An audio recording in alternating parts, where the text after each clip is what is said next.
Let's get ready to rumble!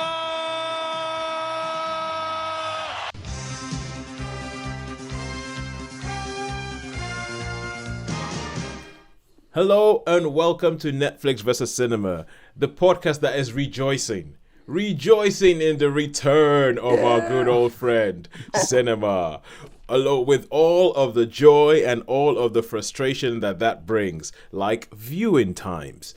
So, my name is Tosin. I'm the host. I'm in the UK, at a small town called Bromsgrove in Worcestershire, and joining me on a small island off the coast of the UK, off the south coast of the UK, are Sharon Bollen. Hello. And Shaun Harris. Hiya. Yes, so we were talking about cinemas being back. We have been going on. We've had a week off, and in that week, that was the week that cinemas came back. Some of us managed to get there, and some of us didn't quite manage it. Isn't that right, Sharon? That's right. I just didn't quite manage it. I had the road to hell is paved with good intentions, and my road to hell was I had intended to go to the cinema about 3 times. I just never made it. So can you tell us about the other things that kept you back from a beautiful reunion? Well, I gave my nephew a driving lesson. I took him out in my car and we went driving around a very quiet car park because he would just basically be slightly alarmed by anyone passing. So if another car came into view or a person or heaven forbid, a child or a dog, it was just like, oh no. Yeah. And so we took a while to find a really, really quiet, isolated car park, which we found. And that was one evening when I didn't manage to get out. Another one was, just one of my mum's appointments. Another one was coming home from work late. So, everything seemed to conspire against me going to the cinema this week. You see, now this is the thing, because obviously we have been looking forward to cinema coming back, and we have been like, no, come back cinema, all is forgiven.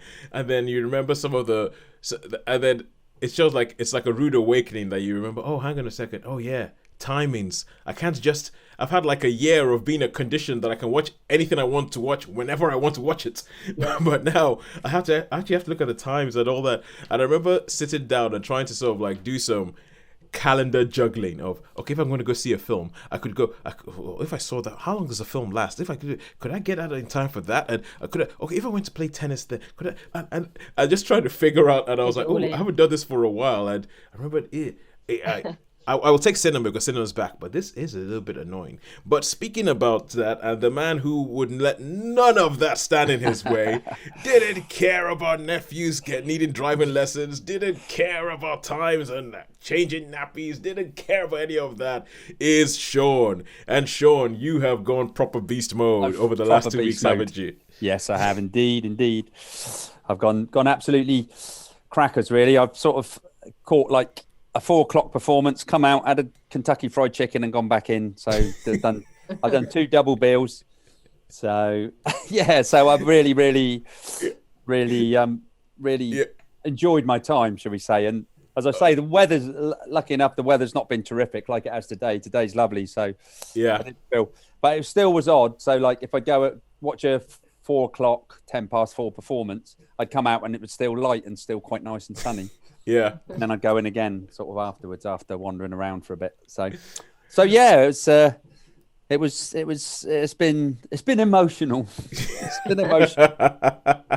Yeah, that was going to be my next question. What was it? Because I remember the last film that both of us saw in the cinema before this whole was Wonder Woman 1984. Yeah. And that was in Christmas 2020. That we both saw that before the cinemas went on lockdown again. So I think that time we both spoke about it being quite an emotional experience, being back in the cinema and being like, oh my God, I can't believe we've missed this. So talk us through how emotional it was for you when you got back in this time. Okay, well, I think it was more excitement. Because I mean, I would have been tempted because the actual Cineworld here didn't open until the Wednesday, the 19th. It didn't open on the 17th. It didn't open until the 19th. And I was so tempted to see Kong, but I sort of had half promised some people that I would hold off. I saw the Facebook pictures. Yeah. You and friends of the show, Joe and Happy John. Yeah. So I went. The first one I saw was Nomadland. So, which is what I'll probably do. That was the first one, and then so that was the first day, and then I thought, oh, and then I went to see. After that, I went to see Judas and the Black Messiah. Oh, Judas and the Black Messiah. So I came out of that's another one. Yeah, I forgot about that. So I came out of the Nomadland, and I actually borrowed a Meerkat code, and I went with Sherry, who's like the Chinese assistant, Joe's Chinese assistant. Oh yeah, Joe's Chinese teacher. And then we came out, and I bought some chicken, and we sat down by the river for 10 minutes, and I called my mother and made a few phone calls, and then went back in. She said, "Oh yeah, I'll come in." I said, "Well, you probably have to pay, because I don't know how many times can you use those Meerkat codes." I think you can use the Meerkat codes only once. Yes, once, I think. Yeah, one use only. That's what I thought. So anyway, she said, "Oh, I'll come and see it." So we went to see. For those who don't know, a Meerkat code is a code that you can get if you use a certain company to buy insurance, and it gives you 2-for-1 tickets. Mm. So and then that's it. Yeah, Judas and the Black Messiah. I was trying to think of what ones, because the trouble is, if you watch too many and you have that little gap, you forget, don't you? Yeah. You've done that about things you've watched. So yeah, so we went to see that. So that was the first. That was the opening, and I came out, and I guess I still got in fairly early. I got in about 10:30, I guess, and I was like, oh, that was emotional. That was so nice. That was the best day ever. What am I going to go and see tomorrow? Oh, I know. I'm go and see. All right, cool. So we will. So that means that now, with the return of cinema, we can have the return of our usual format on Netflix versus Cinema, in which we are going to take 3 things that we've seen at the cinema this week, rate them out of 5. 3 things that we've seen on at home this week, rate them out of 5, and then decide where it is that our money has been best spent. Now, because this film was just such a big thing, and it was probably the biggest draw, and you had Shaun getting all, oh my God, I gotta go see this. I feel like there's only one place for us to start this week, and that is in the cinema. Welcome back, cinema. We've missed you. We love you. Although the viewing times have been annoying. We've missed you. We loved you. And now we're going to kick off with Godzilla versus Kong, a film that Shaun has been waiting for probably for about a year to watch. That's for sure. I've been, and I tried to avoid all spoilers, everything else. So yep. Okay, so again, so as we go, we're going to give you 7 minutes, and you're so short. Your 7 minutes to talk about Godzilla versus Kong start now. Okay, so this is I mean, people are aware of the other stuff of the Godzilla and the Skull Island. So basically, they've been monitoring Kong on Skull Island, but it's breaking apart. It's breaking apart, and they decide that they're going to have to move him. And Godzilla just is about causing havoc everywhere. He's just like going nuts. And because these are 2 titans, he is obviously they're like as from Kong. Right, yeah. So they're titans, but they're rivals. I've got it. They're rivals. So they're rivals that they want to be the apex. They're the apex predator. So they put Kong on the ship, and there's a bit of a battle. It's in the trailer, that bit, and then it sort of all goes a bit quiet, and they come up with this Hollow Earth theory. Okay. Yeah. Sure. I was just going to ask one question. I was like, this is a film called Godzilla versus Kong. So you're trying to tell me they tried to put some storyline in here? Yeah. Not too much, but yeah. Because I'm kind of like, I did not come here for the storyline. I don't need you to give me an excuse why Godzilla is going to be versus Kong. Yeah. Give me what you promised. I mean, okay, yeah. So let's get straight to it then. Forget all that other stuff, the story, because the point is you want to see Kong. You want to see monsters fighting each other. Exactly. Whereas the King of Monsters was very much lots of people around, and those people turn up in cameo roles, But so the previous film, Godzilla King of Monsters. Yes. Which we complained was too many humans trying to make us care about humans when all we wanted to see was Godzilla. That's it. And Mothra and all those guys. Yeah. So they got that right. But anyway, basically, the story is there's sort of a bit of a stalemate between Kong and Godzilla, and then there's this other creature that's been like manufactured, shall we say? So I expect a lot of people have seen it now. So do you reckon I could say what it is? Yeah, go ahead. Go ahead. Yeah. So essentially we've come to watch a wrestling match. We don't care. Okay. So anyway, so Godzilla and Kong, they've had their ding dongs. They've had like 3 fights. So it's like they've had like 3 battles where. So they keep fighting, stopping, they keep fighting, stopping. Things happen. They things disappear, and then they get together and they get together again. But then there's this Mecha Godzilla, which is he's controlled by the son of the Japanese guy who was in the first one. Who said, the Ken Watanabe character who was so memorable. I can't remember his name. That's it. So they've created this mechanical beast, and they have to use it through the DNA of a skull of King Ghidorah. So, and basically things go a bit wrong. So, Kong, the last fight between Kong and Godzilla, he's a little bit injured, but then this Mecha Godzilla comes out and. Okay, cool. I think now we're getting on to that's too spoilery. That's too. Oh, right, that's too spoilery. Okay. That's too. But Shaun, what I'll ask you is, seeing as we showed up for the fight, we showed up for the throwdown. What are the fights like? Because this film, if you're going to call it Godzilla vs Kong, it's going to rise and fall on the quality of the throwdowns. So, what were the fights like? The fights were, they were pretty spectacular. I mean, the film really, the story's a bit daft, but the action sequences were just what we wanted to see. They were just like, and the ultimate fight was just like. I got really excited about it. In fact, I've probably sort of going to time it so that I can go in and watch that end fight like multiple times, because I don't think I'll ever get tired of that. Yeah, it was just what I wanted. Just what I wanted. I was really excited. I was getting, that's nice. And it was a proper. Well, all the fights were really, really good, I thought. And they were pretty brutal. And I think. It was cleverly done with Kong, because I always wondered with Godzilla, because he's got that radioactive breath, that he lets out, and I thought, I thought, well, how's Kong going to deal with that? But the way he deals with it is really, really pretty damn good. But and it's clever. I'm like, so they've given that some thought, because I was wondering what they were going to do. So with that. they gave some thought to make it an actual fight. Yeah. Because otherwise he just used that breath of his to vaporize Kong, like he did with the Muto in the first Godzilla movie. Yeah. So yes, so that's pretty good. But the one thing in this Hollow Earth thing, there is a Hollow Earth, and they find this. It's quite funny. There's obviously it would have been some of Kong's ancestors, and it's like a big throne room. Oh, and yeah. There's one bit where Kong actually sits on this big throne, like a proper king.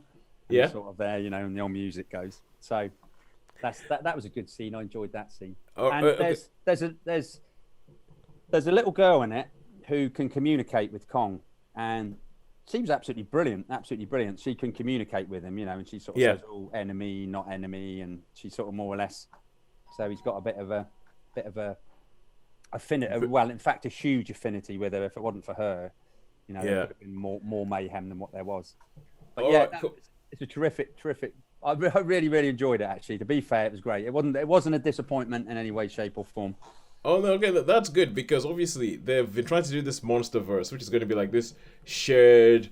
Essentially, they're trying to do like a shared monster universe, because obviously since Marvel did their cinematic universe, everybody's trying to do shared universes. Yeah. And so they were trying to do a shared universe with this thing, and Godzilla was alright. The first Godzilla movie was alright. I think Kong Skull Island was alright. Godzilla King of Monsters it was kind of like this MonsterVerse thing might not be that good an idea. But it sounds like what you're saying, they've managed to bring us back on track with it. I mean, so much so I know that the guy who directed is Adam Wingard, who is kind of like the darling. He's kind of like a horror darling at the moment. So Adam Wingard, they're trying to get him to like, quick, come do another one. They want him to do a fourth another MonsterVerse movie, because apparently he nailed it with this one. Yeah, I think it's done really, really well, isn't it? Worldwide, I think it's done. It has done, because it was one of the few films that was actually released in cinemas during the lockdown in the last year, and so with it being released, they're saying that it's actually a bona fide hit during this lockdown period. Do you have to have seen the previous films to be able to appreciate this one? I don't think so. I really don't think so. Not I mean, really. is there like a continuity? If you didn't see the last one, would you go, oh, I wonder how Kong got to be where he is and how Godzilla got to be where he is?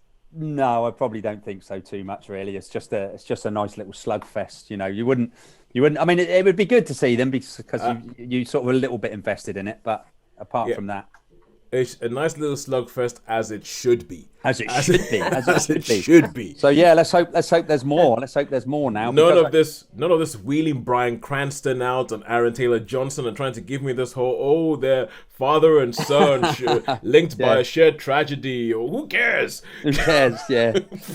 Godzilla, Kong, fight. That's what we want. I'll tell you what, Sharon, you need to come and see this with me. It's a good fun film. Good fun film. It's one of the ones I had intended to try to catch, but yes, the timings were just not in my favour. Okay. Well, give us a shout. Give us a shout when timings are in your favour, and I'll come with you. All right, cool. And now we go from cinema to Netflix and friends at home to see what we have. And Sharon, you have sat down here and heard me complaining about people trying to make us care about humans when there's monsters to watch fighting. So thank you. So we'll give you 7 minutes. Tell us what it is that you are bringing forward to the table that you have seen at home this week. Well, I saw a series on Sky. We finally got our Sky returned to us. We didn't have it for 2 months because our box broke or something, and so they sort of gave us lots of freebies. And so one of the freebies is Sky Q box. So we've been nice. Malarkey. So yes, I watched a series called The Nevers. Now this is Joss Whedon's latest sort of incarnation. Yeah. Though he isn't incarnated in it, but it's his latest sort of gift to the world. He is of like Buffy fame, and he's later done a lot of stuff with the Marvel universe. The Avengers, his reputation's taken a bit of a dent because he was accused of sort of not being very nice to people. But on the set of Justice League, that film again. So creatively, though, this is his latest sort of offering, and basically the Nevers, it's set in Victorian London, the end of Victoria's reign, so the 1890s, and there's all these different people. The scene opens with all these different people looking up at the sky one day when this strange object passes through the sky, and these sort of beads of light basically start falling from the sky and touching people, and you see it sort of like flare on their skin and then just disappear. People don't think anything of it until a couple of years later, over time, people start manifesting different abilities. And these people have become known as the touched because they were sort of touched by this, whatever this was. Yeah. And it's principally women and children who have been affected because they were the ones who were sort of out in the daytime when this happened. They looked up and it touched them. And so some people have the ability of seeing electricity. Mm-hmm. Others have super strength, or they get very tall. Their breath can create glass. They can breathe on something and it will turn it into glass.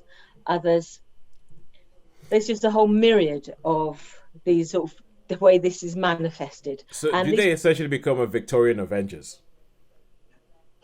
Yeah, they have they have these different abilities. But this being sort of pre-suffrage London, these women have no rights. They're principally women. And people are trying basically to sort of create laws in which these women are controlled.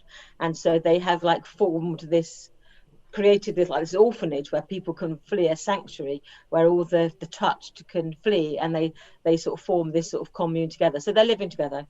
And then as the story unfolds, you begin to understand a little bit more about why people are trying to control them and then what abilities they have.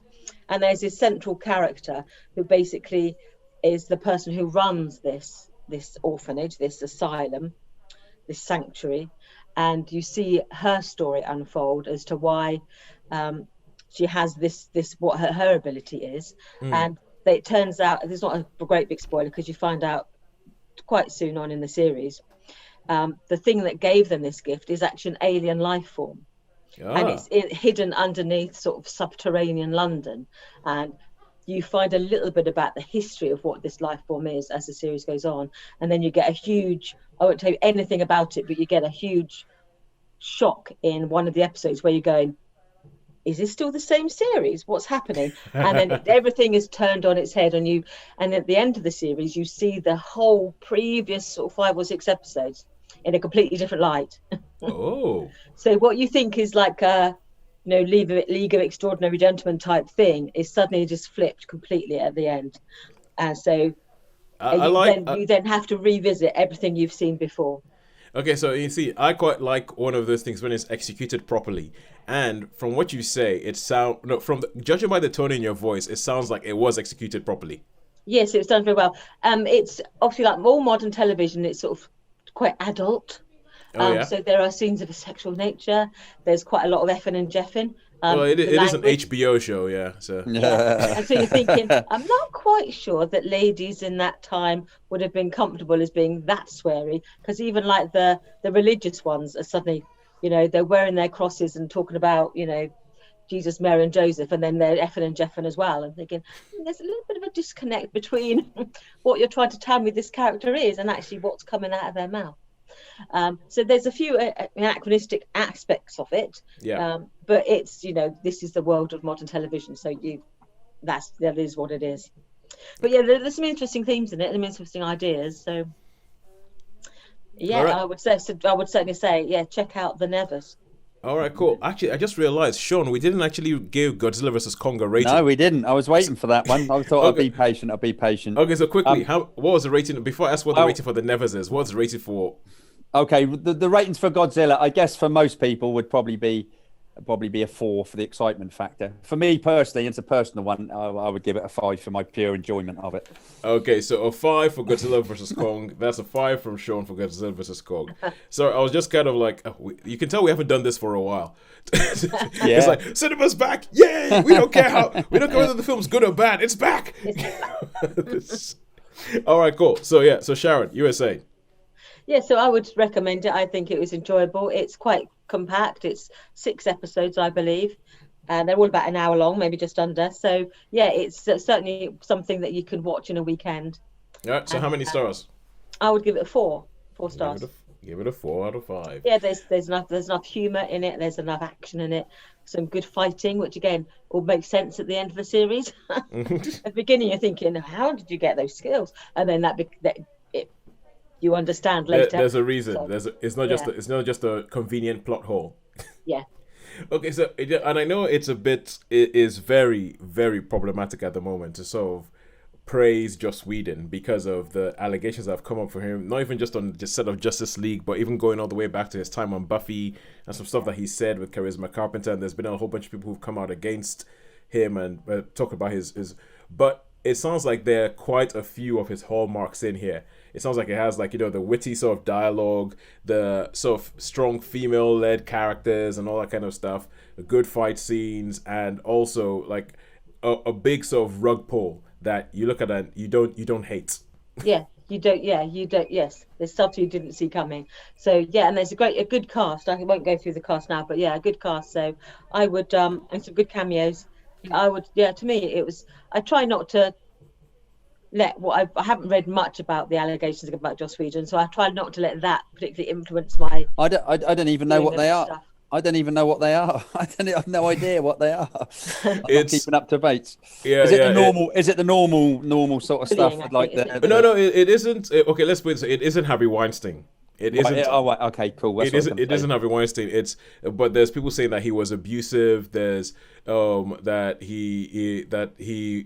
Like a bully sort of thing, a bully. Like essentially being a bully. And people saying that he threatened to end their careers, like Charisma Carpenter, who played Cordelia in Buffy the Vampire Slayer, saying that he threatened to end my career if I got fat. And then after I got pregnant, he kicked me off his show.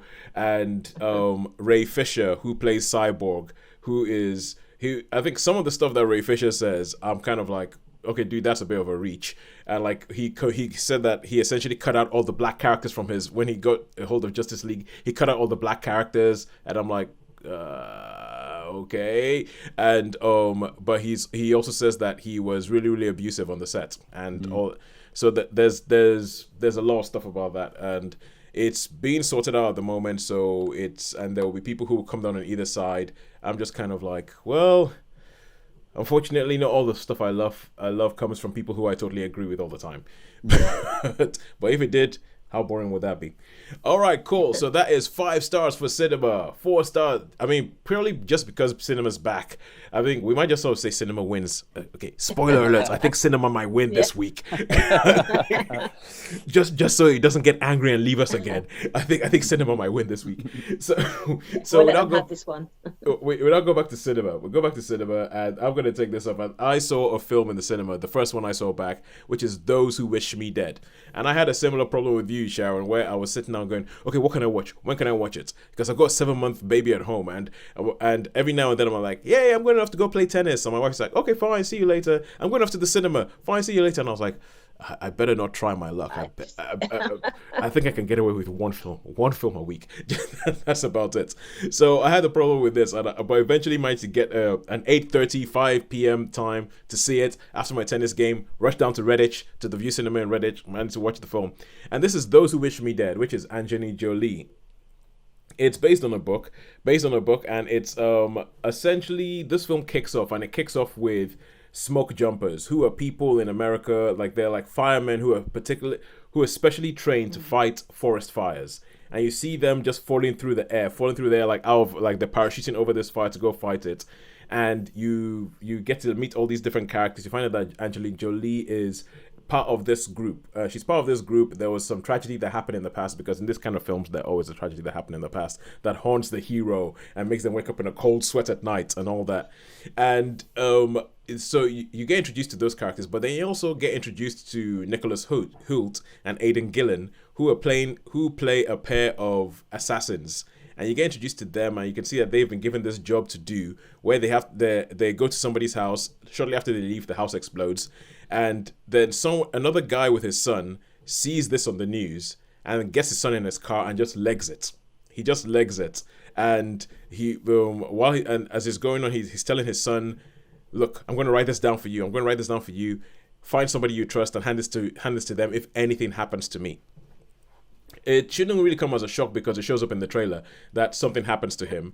And this son ends up meeting Angelina Jolie. And so it turns out that these two assassins, for some reason, are after the boy, and which means that then they end up with Angelina Jolie, who is trying to save them. Her character's called Hannah, sorry. And that is basically the setup. And this is kind of like one of these small muscular thrillers that kind of it does enough setting up of the different people and the different characters and the different players to justify the action that comes afterwards. It goes, I'm just going to put that, I'm going to put that. A forest fire starts. Why? Because those guys did that. Okay, cool. Now let's go. And so, and then that's it. And it's one of these films where there were bits of it where I was expecting, okay, now it's going to, oh, wait, no. Judging by what I know about story structure and the story they're telling me, this is round about the end of the film. Oh, that's all that there is. And I actually there was a bit of me that kind of really enjoyed the fact that they were not trying to make this thing bigger than it was, or make it like more important than it actually was. They were just telling you, this is our story, this is what we want to do, boom. I mean, from what I've read of the book that it's based on, there's more in the book, but they sort of whittled it down and put it on it. But it's directed by Taylor Sheridan, who wrote Sicario. He wrote Sicario and Wind River, and he's like known as, and I think I might need to check this. I think he might have written Hell or High Water. Mm-hmm. Yeah, so possibly, yeah.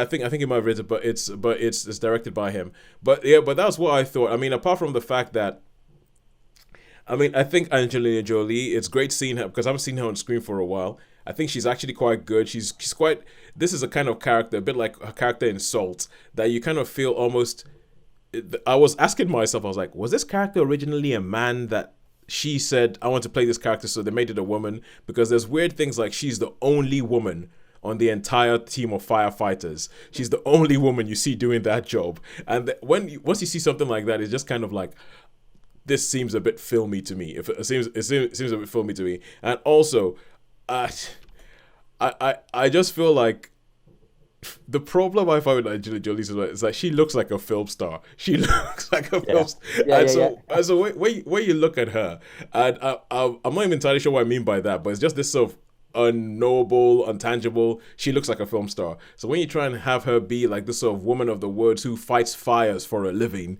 there's a bit, it keeps pulling you out of the film because they haven't really done much to try and make her look as if that's like, it's not like what's her name, Cameron Diaz and Being John Malkovich, who they did a lot to make Cameron Diaz not look like a film star in that film. This film is just kind of like, yeah, it's Angelina Jolie, she's fighting fires. You're like, wait a second.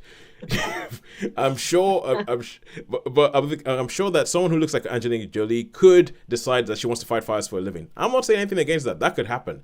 But if you're going to do that, why is there no other women around? There's all these things about it that just sort of almost kind of keep reminding me I'm watching a film. Although I have to say, the guy who plays the kid is really, really good. His first name is Finn something. I can't remember his last name. But I think the guy... I think the kid actor, brilliant. I saw him. He was in I'm Not Okay With This, a TV series I reviewed a while back, and he is really, really good. I think the actors, you have John Bernthal in it. They're great. The woman who plays his wife, I was going to look up her name. I've seen her in another TV show in Happy, but there's bits where it flips convention on its head. There's bits where you think, okay, this guy, in this sort of films, when you're introduced to somebody who's a cop, who's a good upstanding cop, he has a wife at home. Oh, she's pregnant, 6 months with their kid. There's all these things that are being set up, and you expect a certain type of thing to happen. And I love the way that they turned it on the head in this film. And okay, I'll stop that. I have 1 minute left. And Shaun, you've seen this as well. What did you want to say? I have seen this film. Now, right, okay, I'm going to say this.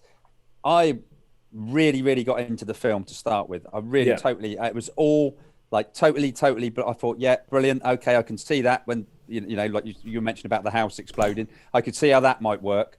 Yeah. And you've got these two professional assassins, and then, I don't know, maybe 25 minutes into the film, they just lose all the coolness that they had, all the, I'm just, you know, absolutely plaster this vehicle. And I'm like, why would you suddenly be stupid? And basically that was the big issue I had with it. I thought, this is a good film. This is great. I like where this is going. I like where this is going.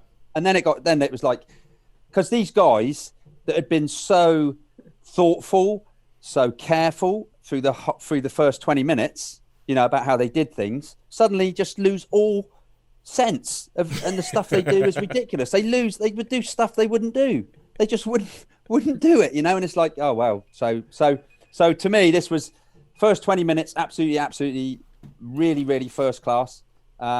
The rest of the film, I had quite a few issues with, but I agree with you with the lad, the actor. He was really, really good, and I actually enjoyed Nicholas Hoult in this. He was good. Yeah, he was good, but you know, I mean, sorry. Do you understand what I'm saying? I know exactly what you're saying. You know what I mean? I know exactly what you're saying. And, they're just like, oh, why would you do that? You're professional people that have been so absolutely meticulous. Why'd you suddenly go like, you know, full on ridiculous? I agree with you, because I think as the film was going on, there were actually bits where I was looking at going, okay, why would you do? There were bits where I was like, Shaun will not like that. I'm like, and I was looking going, that wasn't the best decision to make. But I like the fact that the film kind of comes up with a reason why they would do these things. And I love the fact that the reason comes down to bureaucracy and the idea that even world-class assassins still have bureaucracy to have to deal with. They still have red tape that they have to go through. And the reason why they end up, like, the reason the film gives as to why they have to essentially go away, because if they don't go away from the way they usually do it, this film is going to be 5 minutes long because there will be no story whatsoever. And the reason why they go away from the way they usually do things is bureaucracy. And one of the assassins spends the whole film complaining about the bureaucracy and saying, oh, we should have had two things. We should have had this. We should have had this. Why didn't they give us this? And now we're here. I hate this place. And I like the, so there were bits of it that I liked. There were bits where it becomes farcical. Yeah. Towards the end, it becomes. There are bits of it that it becomes a bit convenient.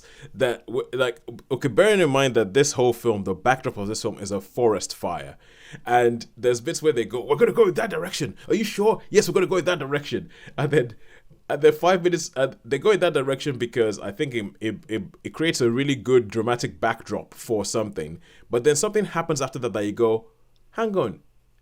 It was no, you would never have gone in that direction because it was a stupid idea to go in that direction because of what has just happened.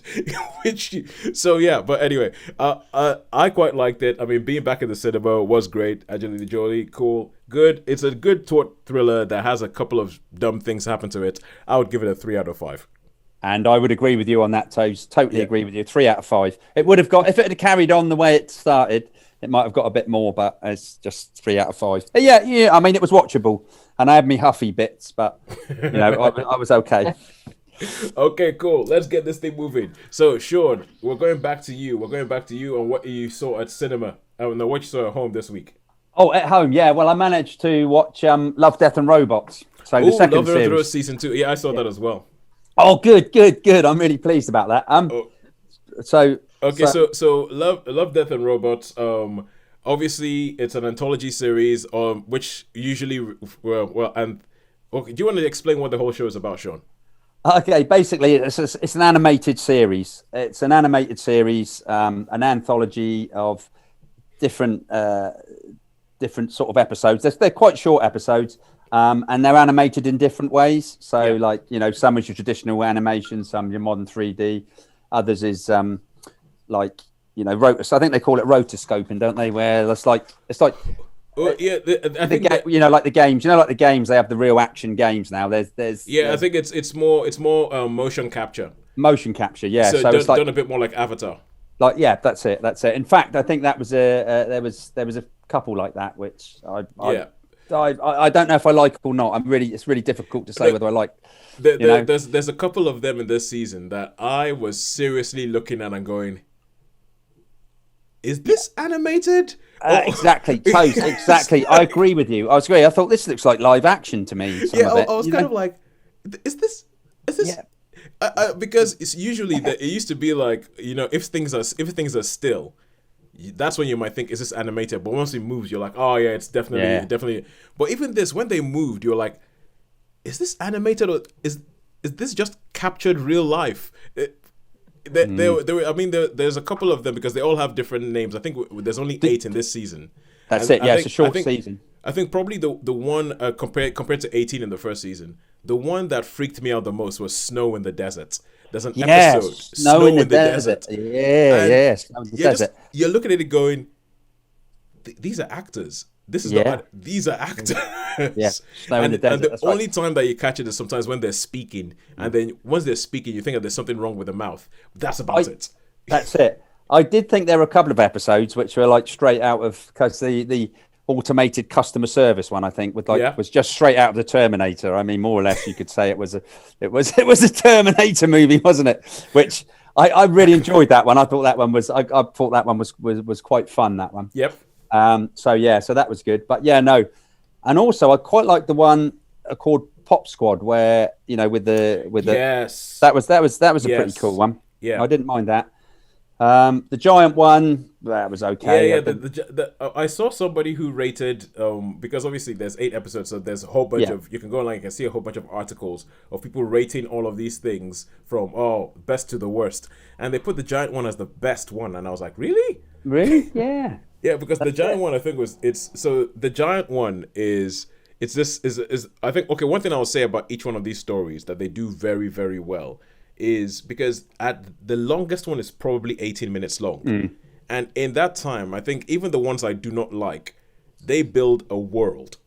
They build a very believable world in 18 minutes. And in the economy of storytelling, in the economy of world building, you can see that this world is lived in. And like Pop Squad, as you mentioned, they sketch everything out in about 15 minutes, and you're like, I get this world. I understand what's going on.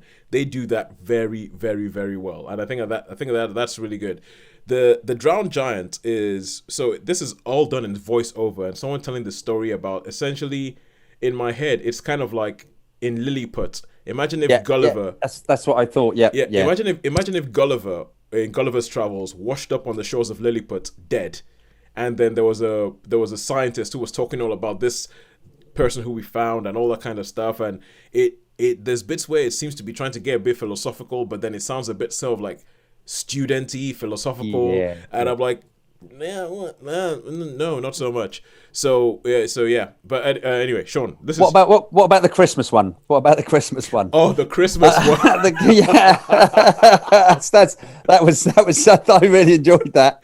Okay, I did enjoy that one. I mean, Okay, that's so the Christmas one, Sharon, is essentially built around the idea that there's these two kids who are waiting for Santa to come, and so they hear something on the roof of the building, and they're like, oh, and they run downstairs to go see to go see Santa to see whether Santa would take the cookies and the milk and all that, and. Let's say they find Santa, but Santa is not what they were expecting whatsoever. Yeah, and I think the final line of that episode with Santa. Yeah, I agree. I think I personally, that's also somebody was complaining that it turns the whole episode into a joke, but I thought it was hilarious. Yeah, I got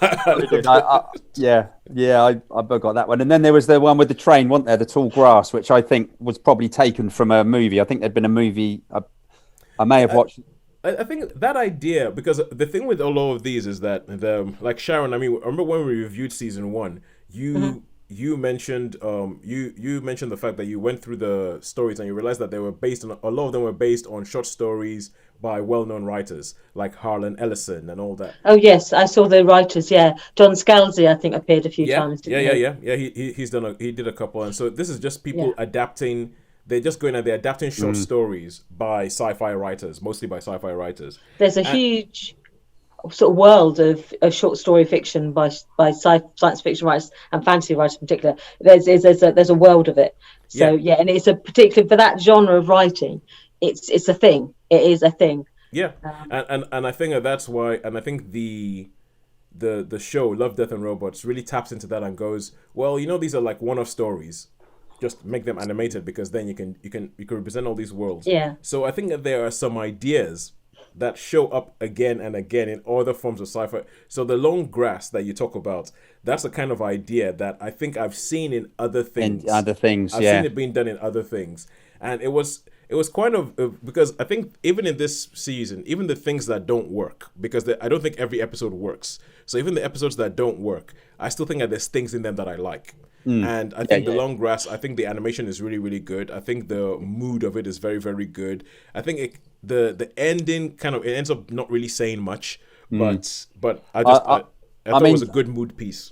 I agree with you. I thought that was well animated. It was like old Victorian sort of, except obviously it was in America somewhere. But you know, at that Victorian, it was about the train carriages were like really old fashioned. You imagine like.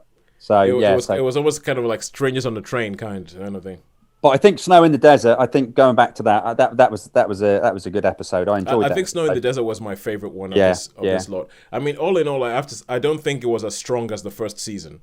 I agree, totally agree. I was just going to say that. Yeah. I don't think that there's as many, because I remember there's some in the first season that in my head still stand out, and I'm still thinking like, oh my God, Well, funnily enough, after this, I went back and watched the episode, which is my favourite episode ever, Zima Blue. Absolutely, that is Zima Blue. I remember you talking about it at the time that you. I loved it. So I went and watched, after watching these episodes, I thought I'm going to go back and watch Zima Blue, because I think that's just a terrific story. Yeah. But so I mean, I enjoyed this. I agree with you totally. It wasn't as good as the first series. I mean. And there were a couple of episodes which I really, really enjoyed. Snow in the Desert, I thought was really, really good. I quite enjoyed Pop Squad. Yeah. But I think, was that the one that we thought might have been real acted? I think that's the one that I was thinking, well, you haven't, got the... Oh yeah, there's one that has Michael B. Jordan in it. Yeah. And it's kind of like, it's a little bit of like a man versus robot kind of thing. And I think it's good, it's claustrophobic, but it's a bit meh. It's probably the one that's the most photoreal, where you can watch it and you would swear that this is not animated. There is not a lick of computer graphics in this thing. But it's possibly also story-wise the weakest one. Yeah, I agree. So on the whole, I still have to give this, I think, because I love the idea and I did like most of them, from a personal point of view, I'll probably give this a 4-star. Yeah, I think I'll probably give it a 3. Mm-hmm. All right, cool. So we'll go with 3.5. And now we're going to go back to the cinemas. And Shaun, because Sharon didn't get to make it to the cinemas this week, we blame your nephew. Let him know that.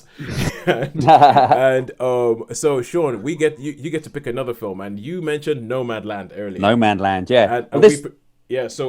Seeing as this thing won the Best Picture Oscar, I guess we should talk about it. So, go. Yeah. Okay, so this was the first one I went to see, winning the Best Picture Oscar. Basically, it's a story of a lady. She's been working at this gypsum plant for 30 years with her husband, and that her husband's died. The plant has closed down.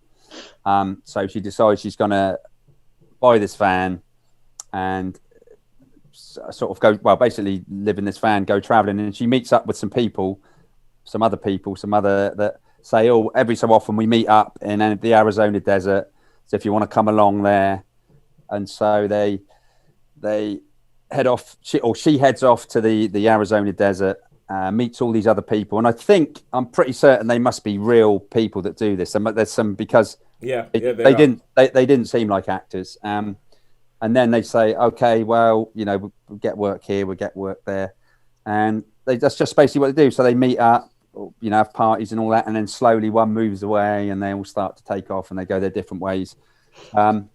And then they meet up again. So this is basically her, as I say, she's been with her husband for so long. And I couldn't really tell whether she was happily married or if she was just with him because, that's the way things are.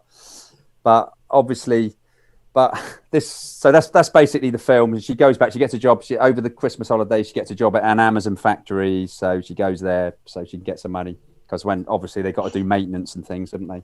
And she picks up all these tips along the way about different techniques, different where you can go, or how to live off the land, that kind of thing. And I have to say, I was like, oh my goodness me! It was almost because she goes. One of the places she goes to is South Dakota. She goes to the Badlands National Park of South Dakota, and I swear, oh my goodness me, the area she's walking on, I have got a photo, and it must have been exactly in that spot. And then she goes at this place that's War Drug. And I've got a picture of, in fact, I got the photo of that. I was trying to dig it out. I was going through photos so I could sort of show you. And it's got War Drug. And it's almost like I'm like, oh, that's my photo. That's my photo. It's like a photo. I've been there. So it's like, oh my goodness me. So I got really, really excited about this film. And there's an actor called David Strahern, and he sort of becomes interested in her. She's not so much interested in him. But anyway, I like him, and he's been in a few things. I think he was in Memphis Belle and a couple of other films. He was in Good Night and Good Luck. Good Night, that's Luck, it. That's it. That's exactly. Yeah. That's why I would have. So I liked him, and I thought the acting was really, really good. As I say, I think you could tell. It's really strange. The real characters, the ones that must actually do it for real, you could sort of tell were, it was like they're sat around having a campfire, and she makes friends with one of these another lady, and something that they sort of towards the end they're all sat around and they're all sort of toasting her, and they say, oh, I throw this rock in the fire for. So yeah, I mean, I thoroughly really, really enjoyed this movie. It had a lot going for it. It was well acted. It was quite believable. There was some terrific scenery, as I say, and that was like when you see films and there's places you've been, it's like oh yeah, I mean, oh yeah, I do get that. Yeah, and like whenever the Isle of Wight shows up in a film, like yeah. So yeah, I do really think this probably did deserve it deserved awards. So whether Best Picture Oscar, I don't know, but it definitely deserved. It definitely deserves to be up there with a good film. It's there's not action, there's not fighting, there's not nothing like that, but it's just a really, really good, interesting film. Really, quite well. It is. It's obviously it's for real. So and it's well acted. All right, because so I would say a couple of things from that. I think the director Chloe Zhao, the scenery and the vistas, that is one of her things. I think that she loves getting those, and she is directing a Marvel movie, She's directing The Eternals with Angelina Jolie, and they released their first teaser trailer this week, and it has shots. What? Is this a movie or a TV series? No, it's a movie. It's a movie. The Eternals, and it has all these scenes. Oh, it has some of those scenes where you just see vistas, and you're kind of like, ooh, that looks nice. I think that's a real signature for her. And number two, it seems to be that Frances McDormand, an attribute of her characters when she wins an Oscar is that there's a man who has an interest in her that she has no interest in. Yeah. Because the same thing happened. The same thing happened in 3 Billboards after every series. Yeah, you're right. Yeah, that's that's very, very. Yeah, but from what I understand, that's very her. That it's very kind of like, you know, her, like, I don't need a man or anything like that. So Shaun, if you're gonna give us a number of stars, what would you give us for this? I would give this one a 4-star. Give this for me. I think it's a 4-star. Deserved, well deserved. All right, cool. 4 stars. 4 stars for Nomadland. I mean, I've got it on Disney Plus downstairs, so I might not actually see this at this. Well, that's okay. That's fair enough. Enough. Which might ruin the vistas and everything like that. But I think seeing as I can only watch one thing a week, I'm having to become a bit more selective. Yeah, I mean, no, Toes, watch them by all means. It'd be good because it'd be nice to get your opinions on them. Yeah. And as I say, I mean, the cinema, it was in the number 6 anyway, so it wasn't which is one of the smaller screens. Yeah, one of the it's one of the little ones, isn't it, at the end? Yeah. So let's put it this way: they're not putting Godzilla VS Kong on number 6. No. Right. But yeah, I mean, those shots of South Dakota were just like, yeah, so that's me. I swear that's exactly the shot I've got of where I am. Yeah. Okay, but Shaun, also. So at the moment, obviously, we were talking earlier about Anna Bishop Yara, who is like the person who interacts with us the most on social media. Once they get into our Facebook page, follows us on YouTube and everything like that. And Drac, I've totally forgotten what I was about to say. Oh no, yeah, that was it. And she was talking about there was one of her previous shows where she was talking about essentially, Sharon, let me put it this way. You have somebody who totally agrees with you when it comes to Mads Mikkelsen. Yeah.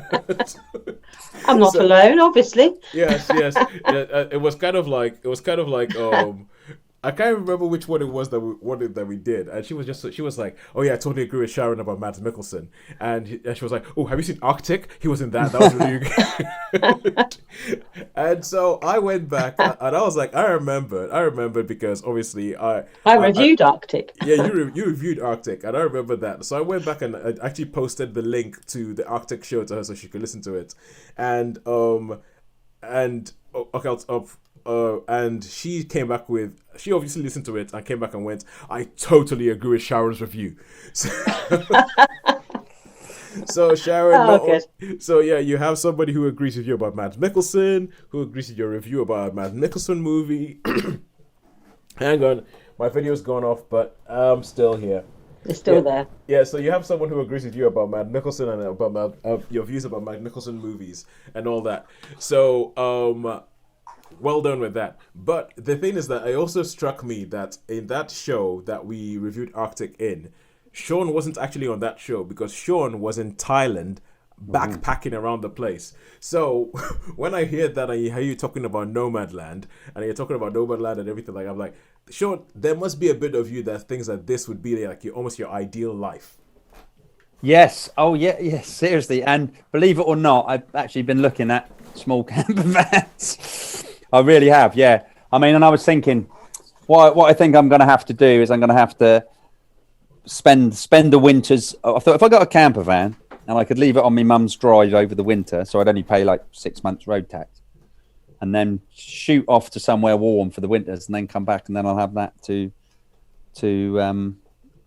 just go around. So yeah, I mean, yeah, watch this space. You can imagine that we're going to end up with a documentary. This was a cinema documentary. It's Shaun's Nomadland. That's it. Yep. Yeah. Yeah, I could do that. I so could do that. I could do that. I can imagine. I could imagine that there's a lot of stuff in this that would just be like right up your alley. All right, and now, so you said what, a 4-star for that, right? 4-star for this one, yeah. All right, cool. And now we get onto our final film this week. And this is something I saw on Netflix, and it's called The Mitchells versus the Machines. Now, this is a documentary.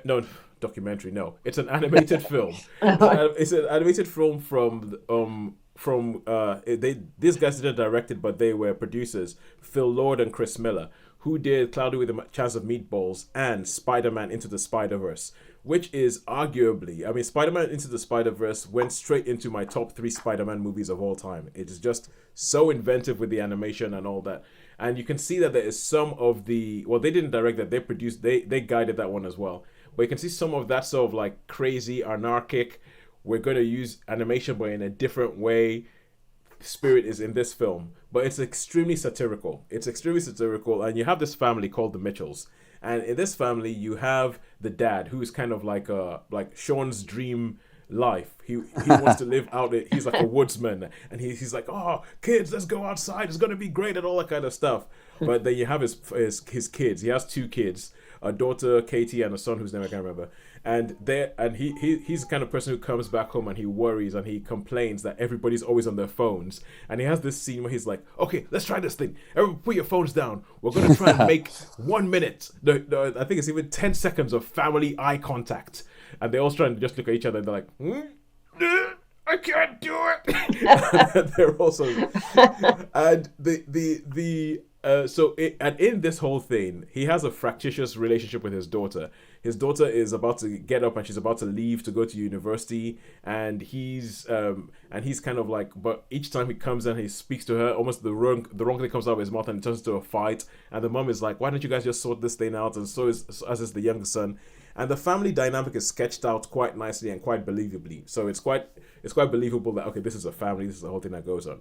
And what happens, the machines of the title, is because there's this character who's kind of like a Steve Jobs, and he has one of these expos, you know, like whenever they release a new iPhone and there's this big song and dance about it, he's at one of these, and he's about to introduce the world to the new personal. He has a personal assistant that he invented called Pal, which is on all these phones around the world. This technology company runs all the technology around the world, and he sort of says, and he's actually having a conversation with the personal assistant like it's a person. Then he goes on stage and he goes, "We brought you Pal. Pal was amazing, and now." But it's like, Pal, I grew up with her. I think she's great. I think she's brilliant. But now Pal is obsolete. And he throws his phone away. And he says, and now we're going to show you the new age of personal assistant. And it's all these robots. So it's essentially your phone is no longer a phone, but it's actually like a robot that does stuff, cooks for you, does all this sort of stuff. And he's like, but then, and he says, I know what you're thinking. You're thinking that if these robots are going to rise up, they're going to take over us. But I've built in a kill switch, which means that they'll never be able to do that. And as he says that, the robots rise up and take over. Because it turns out that Pal, who is the smart assistant that he created, did not take too kindly to being tossed aside and has decided that humans are stupid and humans don't know how to use technology, and humans need to be dealt with. There's the AI, the Pal, is voiced by Olivia Colman, and it's just funny. There's a scene where he essentially goes to her. He's like, no, don't worry, humans will fight up. We will fight against you. He's like, really? No, you guys can't live without me. Watch what happens when I turn off the Wi-Fi. And she turns off the Wi-Fi all over the world, and everything descends into chaos. and there's scenes, and there are set pieces in this film that are just hilarious. There's a bit where they go to a shopping mall, and sorry, camera's gone off again. I'll just keep talking. There's a scene where they go to a shopping mall, and all of the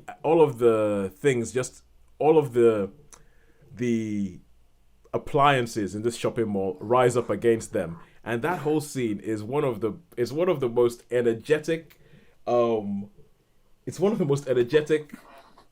action sequences I have seen in like the last year. It is really, really well done. I think the voice cast with Danny McBride, Abby Jacobson, Susan Sarandon, I think that they're all great. I think also obviously a particular mention for Olivia Colman as Pal. I thought this film was funny. I thought it was great. I thought it was satirical. I thought it said a lot of stuff about technology and the way we use technology. Like there's a bit where Pal says, it's like, look, I gave you limitless knowledge. I made it possible for you to speak to your friends real time, face to face around the world. And what did you do with me? And it's essentially technology complaining, saying, I gave you unlimited power and you used me to order pizzas. And so I think this is a really good film. And Sharon, I know you have your thing against animation. Yeah. If you only see one animated movie this year, I would say go see this, because I think it's quite funny. I think the whole woodsman versus technology thing, it could have been a bit cliche, but it's a lot more nuanced. It's a lot more nuanced about it because of the way it's done. So I really, really like this, and I would give it a 4 out of 5. Yeah, cool. All right, cool. So if we now sit down, now this is the point of the show where we usually collate up the scores and we say who it is who has won this week. And I'm just gonna put this thing and say, yeah, whatever. Yeah, Cinema won. Hey, it's back. We're back. Cinema's back. Cinema won. Yeah. So yes, let's hope that cinema can continue doing this whole thing, and let's hope that all the bosses are listening to us so that they keep cinema around and don't take it away from us. We will not take too kindly to that. And let's hope that all those people out there, please wear masks. Please don't be idiots. Please don't do something stupid. Yeah, don't ruin it again for us. Yeah, that means that the COVID cases go up. We know. Okay, first and foremost, so that people don't die, but also so we can keep cinema around. We want to keep cinema around. Right, I think that's it for us this week, and all that's left to say is a goodbye from me. Goodbye from me. And a goodbye from me.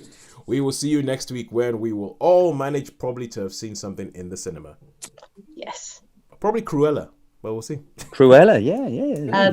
A Quiet Place 2 has having a cinema special screening, so that's a possibility. Okay, Sharon. Yeah, definitely. All right, cool. Quiet Place 2. Right, and we've got My Name Is Nobody coming up as well, I think. Oh, Nobody, the Bob. Nobody, The Bob Odenkirk, John Wick film. Yeah. I think that'll be pretty much speaks for itself, doesn't it? Yes, I think so. Watch that one. Okay, cool. Until then, goodbye.